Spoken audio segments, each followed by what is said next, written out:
Sir sir அந்த ஒளி வாங்கி இருக்குல்ல சார் மைக்கு, அதை நாங்கள் தான் வச்சோம்.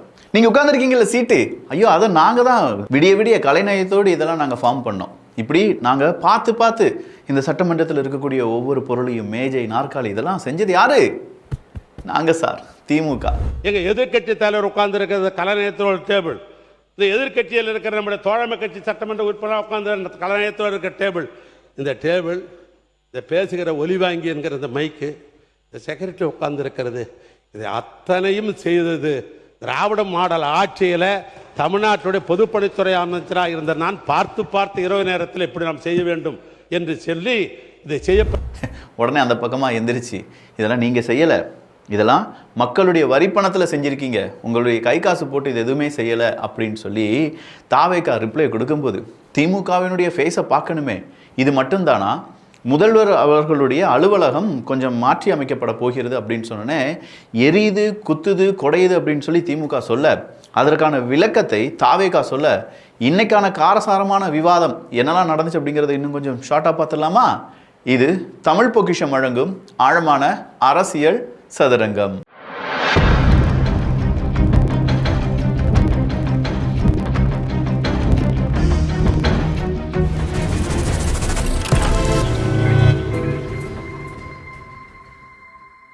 சரி, இந்த சட்டமன்றத்துக்கான செய்தியெல்லாம் பார்த்துட்டு இருக்கும்போது நேற்று விசிகாவினுடைய ஒரு மாநாடு, ஐயோயோ என்ன கூட்டங்கிறீங்க.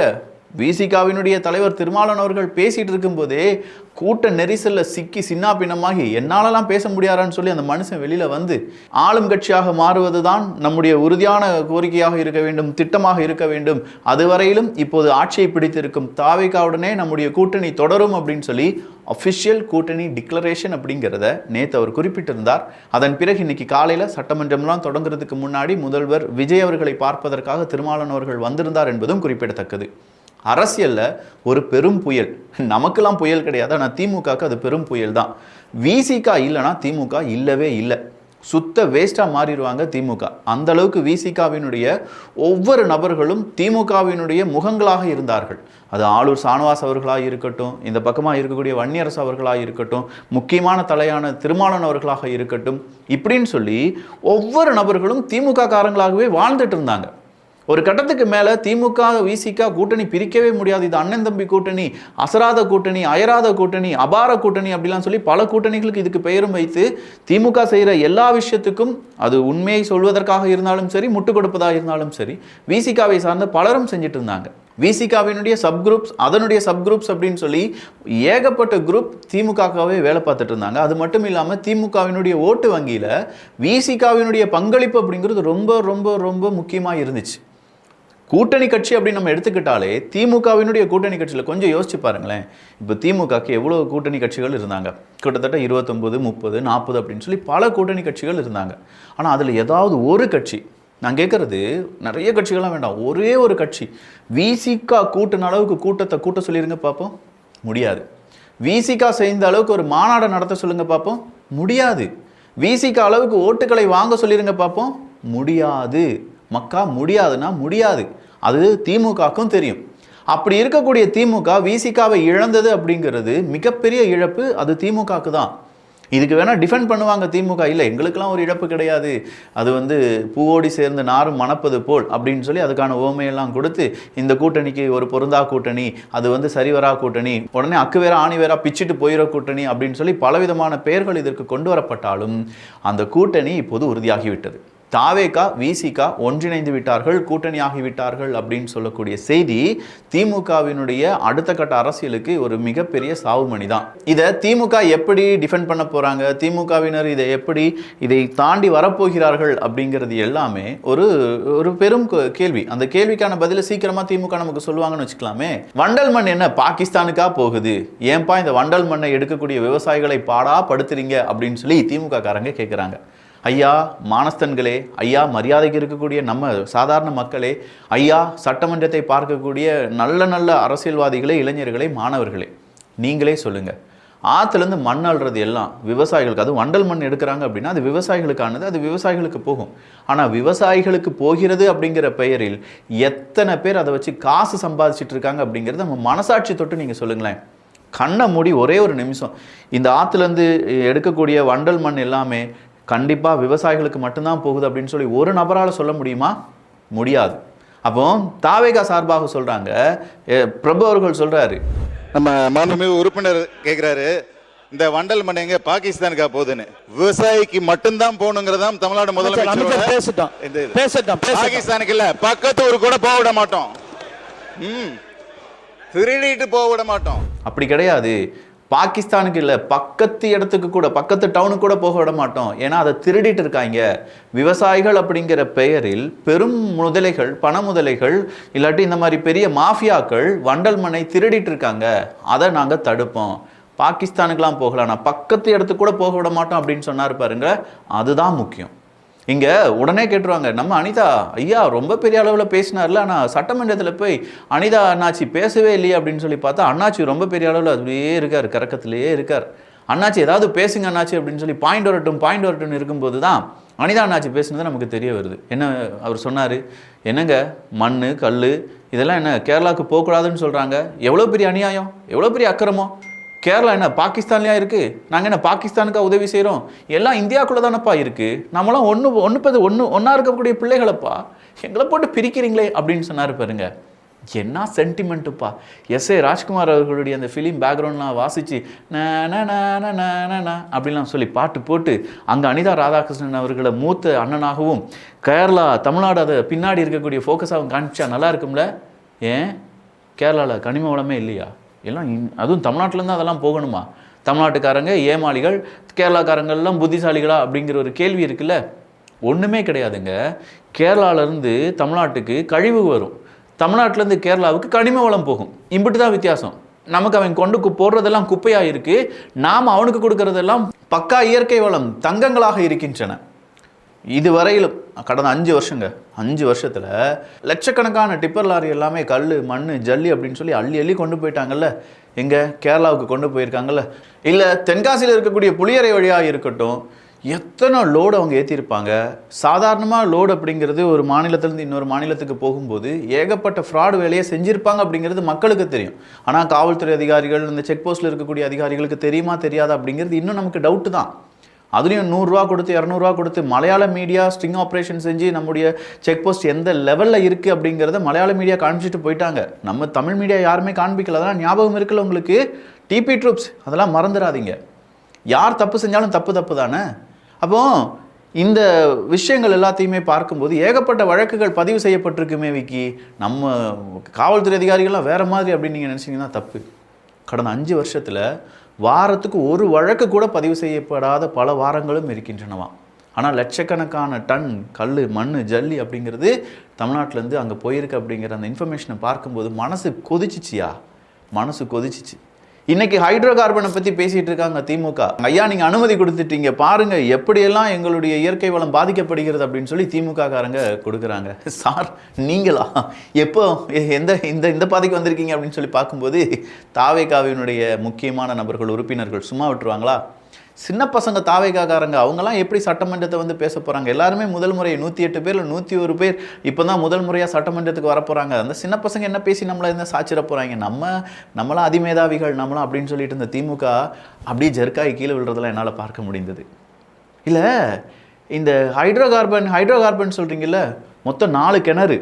அந்த 4 கிணறுல 3 கிணறுக்கு அனுமதி கொடுத்தது யார் அப்படின்னு பார்த்தீங்கன்னா திமுக. நல்லா புரிஞ்சுக்கோங்க மக்களே. நாசகரமான சில திட்டங்கள் அப்படின்னு சொல்லி தமிழ்நாட்டில் பேசக்கூடிய பல திட்டங்களும், ஈவன் திமுக இன்னைக்கு வந்து நீட்டுக்கு எதிராக அப்படின்னு சொல்லி சொன்னாலும் திமுகவினுடைய முக்கியமான நபர்கள் இருக்கும்போது தான் நீட் அப்படிங்கிறது வெளியில் வந்துச்சு, அதுக்கு சைன் போட்டாங்க என்பதும் குறிப்பிடத்தக்கது. மாண்புமிகு சட்டமன்ற உறுப்பினர் அவர்கள் அதாவது கூட்டணியில் இருக்கிற அந்த திமுக அரசின் காலகட்டத்தில் தான் அந்த 3 கிணறுகளுக்கும் அனுமதி கொடுத்துட்டுள்ளது. அது ஏற்கனவே உள்ள 4 கிணறுல 2006 காலகட்டத்திலும் 2009 காலத்தில் 2 கிணறுகளுக்கும், அதிமுக காலத்தில் 2012 ஒரு கிணறுக்கும் ஆகிய மொத்தம் 4 கிணறுகளுக்குமே திமுக 3 கிணறுகளுக்கு திமுக ஆட்சி புரிந்த காலகட்டத்திலும் அதிமுக ஆட்சி புரிந்த காலகட்டத்தில் ஒரு கிணறுக்கும் தான் அனுமதி கொடுக்கப்பட்டது. ஹைட்ரோ கார்பன் திட்டத்துக்கு சைன் போட்டது யார் அப்படின்னு கேட்டால் எல்லாருக்குமே தெரியும், ஐயா மு.க. ஸ்டாலின் அவர்கள். இல்லை அதை நான் வாசித்து பார்க்காம சைன் போட்டேன் அப்படின்னு சொன்ன விஷயங்கள் எல்லாம் நிறையவே நடந்திருக்கு. ஏகப்பட்ட பேர் அதை விமர்சனம் பண்ணியிருக்காங்க. திமுக காரங்க அதை இன்னும் நம்ம என்ன செஞ்சுட்டு இருப்பாங்க, அப்படிலாம் இல்லை, அது வேறு விதமாக சைன் போட்டார், அது ஹைட்ரோ கார்பனாக மாற்றிட்டாங்க அப்படின்னு சொல்லக்கூடிய விஷயங்களும் இருக்குது. அப்படி 3 கிணறுக்கு அனுமதி கொடுத்தது டிஎம்கே, 1 கிணறுக்கு அனுமதி கொடுத்தது ஏடிஎம்கே.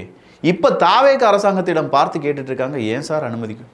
அனுமதியே கொடுக்கலையா என்னையா? 4 கிணறுக்கு அனுமதி கொடுத்து இவ்வளோ நாள் எடுக்க சொல்லி அதில் 3 கிணறு இப்போ டெம்பரரியாக நிப்பாட்ட வச்சு ஒரே ஒரு கிணறுலேருந்து தான் எடுத்துட்டு இருக்காங்க அப்படின்னு சொல்கிறதெல்லாம் தாவேகா போட்டு உடச்சிட்டாங்க. இதை மட்டும் தான் எக்ஸ்போஸ் பண்ணாங்களா? இல்லை, நீங்கள் சட்டமன்றத்தை நல்லா பார்த்துருக்கணும். நான் இன்னைக்கு லைவ் போடாமல் இங்கே வந்து வீடியோ பேசுகிறதுக்கு காரணமே சட்டமன்றத்தை சரியாக கவனிச்சனால தான். ஒன்றுங்க, அவர் சொல்லக்கூடிய விஷயம், தென்காசியில் அங்கே இருக்கக்கூடிய மக்கள் என்ன கேட்டிருக்காங்க, எங்களுக்கு ஒரு விளையாட்டு மைதானம் வேணும் அப்படின்னு சொல்லி கேட்டிருக்காங்க திமுக பீரியடில். திமுக காரங்களும் நாங்கள் தென்காசிக்கு என்னெல்லாம் செஞ்சுருக்கோம் தெரியுமா அப்படின்னு சொல்லி கேட்டிருக்காங்க. விளையாட்டு மைதானம், வாவ், விளையாட்டு மைதானம் 15 கோடி ரூபாய் எஸ்டிமேட். எவ்வளோங்க? 15 கோடி ஒரு விளையாட்டு மைதானத்தை அவங்க உருவாக்கியிருக்காங்க. இந்த 15 கோடி ரூபாய்க்கு விளையாட்டு மைதானத்தை உருவாக்கியிருக்காங்க அப்படின்னா எவ்வளோ இன்டர்நேஷ்னல் கேம்லாம் அங்கே விளையாடப்பட வேண்டும் அப்படின்னு சொல்லி நாம் நினைப்போம். பட் அங்கே உள்ளூர் கிரிக்கெட்டு கூட அங்கே நடக்க மாட்டேங்குது அப்படின்னு சொல்கிறார் தென்காசியை சார்ந்த சட்டமன்ற உறுப்பினர். மாண்புமிகு சட்டமன்ற உறுப்பினர் சொன்னாங்க, தென்காசியில் ஒரு 15 கோடிக்கு போன ஆண்டு தான் விளையாட்டு மைதானம் கட்டணும்னு. அந்த விளையாட்டு மைதானம் என்ன பண்ணியிருக்காங்கன்னா 25 கிலோமீட்டர் தள்ளி போய் கட்டியிருக்காங்க. மாண்புமிகு தென்காசி சட்டமன்ற உறுப்பினர் திரு டாக்டர் கலைக்கதிரவன் கூட இருக்காரு, நான் போய் பார்த்தேன். சுற்றி உள்ள பகுதிகளில் மக்களே இல்லை, அது கேரளா பார்டரில் போய் கட்டியிருக்காங்க. இன்னைக்கு என்னன்னா மாவட்ட நிர்வாகத்தோட சேர்ந்து 2 பஸ் விட வேண்டிய நிலைமை இருக்கு. அது சுற்றி மக்களே பயன்பாட்டில் இல்லை. ஏன்பா அப்படின்னு கேட்டால், சார் தென்காசிக்கு மிக அருகில் கிட்டத்தட்ட ஒரு 25 கிலோமீட்டர் தொலைவில் அந்த எதை கட்டி வச்சுருக்காங்களாம், விளையாட்டு மைதானத்தை. அவங்க கேட்ட இடத்துல இருந்து 25 கிலோமீட்டர் தள்ளி அந்த மைதானத்தை கட்டி வச்சுருக்காங்களாம். இந்த 25 கிலோமீட்டர் தள்ளி இருக்கக்கூடிய மைதானத்துக்கு அங்கே போகிறாங்க. சரி, அங்கே மக்கள் நிறைய பேர் இருப்பாங்களா இருக்கும் அப்படின்னு பார்த்தா கம்ப்ளீட்டாக பொட்டல் காடு, மக்கள் வசிக்கவே இல்லாத இடங்கள், மக்கள் வசிப்பே இல்லாத ஒரு இடத்த வாங்கி அதுக்கு ஒரு எஸ்டிமேஷனை போட்டு அதில் ஒரு 15 கோடி ரூபாய் அப்படின்னு சொல்லி பில்லை எழுதி நாங்கள் இதோ விளையாட்டு மைதானத்தை கெட்டிவிட்டோம் அப்படின்னு சொல்லி திமுக சொல்ல, அந்த விளையாட்டு மைதானத்துக்கு போகணும்னா தமிழ்நாடு அரசாங்கம் 2 பஸ்ஸுகளை அனுப்பினாதான் முடியும் அப்படின்னு சொல்லி இன்னைக்கு அதனுடைய உண்மைத்தன்மையை வெளியில் சொல்ல எக்ஸ்போஸ் ஆயிட்டீங்களே திமுக. இப்படி எத்தனை இடத்தடா பொட்டல் காட்டை வாங்கி அதை 25 கிலோமீட்டர் தள்ளி வாங்குறாங்கன்னு வச்சுக்கோங்களேன். டவுனுக்குள்ளே ஒரு சென்ட் இடம் இல்லாட்டி ஒரு கிரவுண்ட் இடம் அப்படின்னு வச்சுக்கோங்க, ஒரு கிரவுண்ட் இடம் 5 லட்ச ரூபானா நீங்கள் 25 கிலோமீட்டர் தள்ளி சென்னைக்கு மிக அருகில் அப்படின்னு சொல்லுவாங்க பார்த்தீங்களா, அதே மாதிரி தென்காசிக்கு மிக அருகில் 25 கிலோமீட்டர் தொலைவில் அப்படின்னு சொல்லும்போது அங்கே ஒரு கிரவுண்டு இடம் 20,000 30,000 ரூபாய் கிடைக்கும். இங்கே 5 லட்சம் ரூபாய், அங்கே 20,000 30,000 வச்சுக்கோங்க. அதை வாங்கி கிரவுண்டை கட்டிட்டு, சார் 5 லட்ச ரூபாய்க்கு இடத்த வாங்கி நாங்கள் கிரவுண்டை கட்டிட்டோம் சார், இதோ பில்லு சார் அப்படின்னு சொல்லி 15 கோடி ரூபாய் காமிச்சிட்டாங்கன்னா நம்பித்தான் ஆகணும். எவன் அப்போ வீட்டு காசு? எல்லாம் நம்ம காசியா? இதில் இந்த இந்த இந்த இந்த மைக்கு நாங்கள் தான் வாங்கணும், இந்த டேபிள் எங்களோட தான், இதெல்லாம் நாங்கள் தான் செஞ்சோம். அது மட்டும் கிடையாது, சிஎம் சார் அவர்கள் அவருடைய அலுவலகத்தை மாற்றுறதுக்கு முயற்சி பண்ணுறார். முயற்சி பண்ணும்போது அவருக்காக மட்டும் ஒரு தனி ரூம், ஏசி ரூம், குழுன்னு இருக்கணும், கிட்டவே ஸ்விம்மிங் பூல் இருக்கணும் அப்படின்னு சொல்லி கெட்டுறாரான்னு பார்த்தா கிடையாது. ஆனால் ஏவா வேலு அவர்கள் சொல்கிறாரு, கருணாநிதி அவர்கள் கட்டின அந்த இடத்துக்கு போகணும் அப்படிங்கிறது எங்களுக்கு ரொம்ப பெருமையாக தான் இருக்குது. ஆனால் கருணாநிதி அவர்கள் கட்டின அந்த இடத்துக்கு இப்போ ஏன் போகணும்? இங்கே தான் நல்ல நல்ல விஷயங்கள்லாம் இருக்குது அப்படின்னு சொல்லி கேட்குறாங்க. கருணாநிதி அவர்கள் கட்டினார் அப்படிங்கிறது, எங்கள் கருணாநிதி கை காசு போட்டால் கட்டினாரு, எங்கள் வரிப்பணத்தை வச்சு இந்த ஒரு கட்டிடத்தை கட்டியிருக்காரு, 10 மாடி கட்டிடமா, அதை கட்டி முடிச்சிருக்காராம். அந்த கட்டிடத்தை தான் இப்போ விஜய் அவர்கள் அவருடைய சிஎம் அலுவலகமாக பயன்படுத்துறதுக்கான மோடிஃபிகேஷன் நடந்துட்டு இருக்கு. ஒரு புதிய மாற்றத்தை உருவாக்க, ஒரு நியூ ரீஸ்ட்ரக்சருக்காக தன்னுடைய அலுவலகத்தை எல்லோரும் அமரக்கூடிய முதலமைச்சர் தான் மட்டும் நல்ல ரூம்ல உட்கார்ந்தா பார்த்தாது. அங்க இருக்கக்கூடிய நீங்க பாத்தீங்கன்னா தெரியும், இப்ப கூட நீங்க உள்ள வரலாம், S1 S2 முதலமைச்சருடைய S1 S2 S3 S4 ஒரு 100 ஸ்கொயர் ஃபீட் கூட இல்லாத ஒரு ரூம்ல உட்கார்ந்து வேலை பார்த்துட்டு இருக்காங்க. அப்ப முதலமைச்சருடைய பரந்த உள்ளம் அனைத்து அதிகாரிகளுக்கும் ஒரு நல்ல வசதியான இடம் வேண்டும் என்கின்ற ஒரு உணர்வுடன் தான் தன்னுடைய அலுவலகத்தை அவர் சுத்தி கிட்டத்தட்ட 80 பேர் உட்கார்ந்து வேலை பார்க்கும்போது அங்க சரியான கழிவு வசதி கூட கிடையாது. நீங்கள் இப்பொழுதும் போய் பார்க்கலாம். இதற்காக தற்காலிகமாக ஒரு ஏற்பாடுக்காக தான் இந்த இடத்தை மாத்திரம் தவிர இதை மற்ற உறுப்பினர்கள் சொல்லும் போது கூட இது ஒரு அவருடைய வசதிக்கோ அவருடைய தேவைக்கோ அவர் கிடையாது. அவர் இன்னைக்கும் சொல்றோம், நாங்க கேம்பெயின் போகும்போது ஒரு சாதாரண ஹோட்டல்ல ஏன் வண்டிலேயே வேன்லயே படுத்துட்டு சாப்பிட்டு அங்கேயே ஒரு 2 மணி நேரம் இருந்துட்டு போறக்கூடிய ஒரு எளிமையான முதல்வர் எங்களோட முதல்வர். அதனால இந்த தவறான தகவல்களை அவைக்கு எதுவும் தெரிவிக்க வேண்டாம். ஆதவர்ஜன் என்ன சொல்றாருன்னா, கிட்டத்தட்ட 200 பேர் புதுசா ஏதோ ஒன்று சாதிக்கிறதுக்காக சிஎம் விஜய் அவர்கள் கூட சேர்ந்து வேலை பார்த்துட்டு இருக்காங்க. அத்தனை பேருக்கும் தங்கக்கூடிய ஒரு இடவசதி அப்படிங்கிறது இப்போ இருக்கக்கூடிய பில்டிங்கில் இல்லை. 100 சதுர அடியை மட்டும்தான் இருக்கக்கூடிய ஒரு அலுவலகத்துல தான் வேலை பார்த்துட்டு இருக்காங்க. கிட்டத்தட்ட 80 பேர் விஜய் அவர்களை சுற்றி எப்பவுமே இந்த ஒர்க்கு காலையில் 10 மணிலேருந்து ஈவினிங் 5:30 வரை நடந்துக்கிட்டே இருக்கு. சரியான கழிப்பறை வசதி கூட அங்கே இல்லை. அதனால தான் முதல்வர் அவர்கள் என்ன செய்கிறாரு, அவருடைய அலுவலகத்தை மாற்றுறாரே தவிர அவருடைய நல்லதுக்காக அவருக்காக மட்டுமே அவர் மாற்றவில்லை. தேர்தல் அந்த பிரச்சார வண்டியிலேயே சாப்பிட்டு படுத்து தூங்கினவர் அவருக்கு அவ்வளோ பெரிய பில்டிங்லாம் தேவையில்லை. ஆனால் அவர் கூட சேர்ந்து வேலை செய்யக்கூடிய எல்லாருமே ஒரே இடத்துல இருந்து வேலை செஞ்சாதான் நல்லா இருக்குன்னு அப்படின்னு நினைக்கிறாரு. செக்ரட்டரியேட் அப்படிங்கிறத ஒன்று கட்டணும்னு சொல்லி அம்மையார் ஜெயலலிதா அவர்களும் கருணாநிதி அவர்களும் முடிவெடுத்தாங்களே. ஏன் முடிவெடுத்தாங்க? இந்த இடப்பற்றாக்குறை இருக்குன்னு சொல்லி தானே அவங்க முடிவெடுத்தாங்க. அது உங்களால் மறுக்க முடியுமா அப்படின்னு சொல்லி கேட்டாப்புல பாருங்க ஒரு கேள்வி. ஐயோ அதுக்கு பதிலே கிடையாது. நிறைய இடத்துல சபாநாயகர் இன்னைக்கு ஸ்கோர் பண்ணியிருந்தார். சார் எங்களுக்கு எல்லாம் தெரியும், நீங்கள் விட்டுருங்க அப்படின்னு. அதாவது செம்மையா இன்னைக்கு திமுக எல்லாத்தையும் ஸ்டிக்கர் ஒட்டுற மாதிரி இன்றைக்கும் நாங்கள் செஸ்ஸுக்கு பெரிய அளவில் நிதி ஒதுக்குனதே இந்த விடியல் அரசாங்கம் தான், விடியல் சமூக நீதி அரசாங்கம் அப்படிலாம் சொல்லுவாங்கல்ல, இந்த அரசாங்கம் தான் உங்களுக்கு தெரியுமா அப்படின்னு சொல்லி அவர் பேசிட்டார். நானும் பார்த்தேன், யாராவது பேசுங்கப்பா அப்படின்னு சொல்லிட்டு தாவேகா சார்புலேருந்து யாராவது பேசுவாங்கன்னு பார்த்தா ஐயா சபாநாயகர் இந்த நேரத்தில் நான் ஒன்றை கூற விரும்புகிறேன்.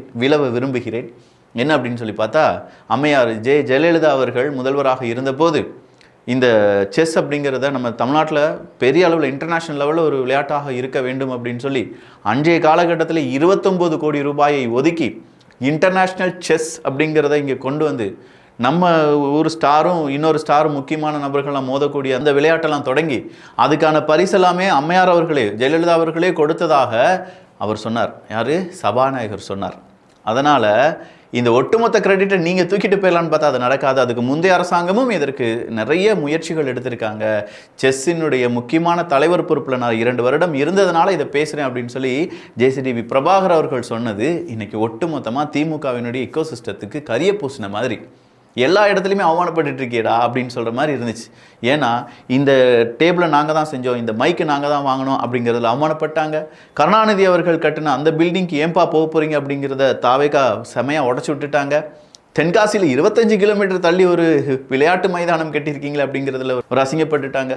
அடுத்ததான் இன்னைக்கு உதயநிதி ஸ்டாலின் அவர்களை பற்றிலாம் அதிகமாக பேச்சுக்கள் வராததுனால இன்னும் சில முக்கியமான வேறு சில தகவலெல்லாம் வெளியானது. இதில் ஆதவர்ஜனா தேவையில்லாமல் என்ன சார், வெள்ளை அறிக்கைன்னு சொன்னாலே இந்த பக்கமாக இருக்கக்கூடிய நபர்கள் வெள்ளை அறிக்கை அப்படின்னு சொல்லி கேட்பாங்க. இதில் 2 துறைக்கான வெள்ளை அறிக்கை வரப்போகிறதாம். ஒன்று நெடுஞ்சாலைத்துறை, இன்னொன்று பொதுப்பணித்துறை. ஐயா 2மே ஏவா வேலு அவர்களுடைய கண்ட்ரோலில் அப்பப்போ இருந்திருக்கே. அப்போ ஏவா வேலுக்கு தான் ஸ்கெட்சா அப்படின்னு கேட்டால் அது எங்களுக்கு தெரியாது. நாங்கள் 2க்குமே இந்த மாதிரி வெள்ளை அறிக்கையை சமர்ப்பிக்க போகிறோம். ஏன்னா டெண்டர் செட்டப் நடந்துச்சு அப்படின்னு சொல்கிறாங்க. யார் சொல்கிறார்? ஏவா வேலு அவர்கள் தான் சொல்கிறார். எங்களுக்கு அந்த டெண்டர் செட்டப்லாம் தெரியாதுங்க, டெண்டர்லாம் நாங்கள் அப்படிலாம் செட்டப்பே பண்ணது கிடையாது, இல்லை அரசு அதிகாரிகள் கையில் தானே இருக்குது அப்படின்னு சொல்லி போட்டாங்க ஏவா வேலு அவர்கள் சொன்னதுக்கு இந்த பக்கமாக இப்போ நாங்கள் அதே டெண்டரை ரத்து பண்ணிவிட்டு புது டெண்டரை கொடுத்தா 20லேருந்து 36% அளவுக்கு விலை கம்மியாக எங்களால் மக்களுக்கு தேவையான சேவைகளை செய்ய முடிகிறதுன்னு சொல்கிறார். இது மட்டும்தானா? இன்னும் நிறைய எக்ஸ்போஸ் ஆயிருக்காங்க. என்னங்கிறது அடுத்த பதிவில் பார்த்துருமா?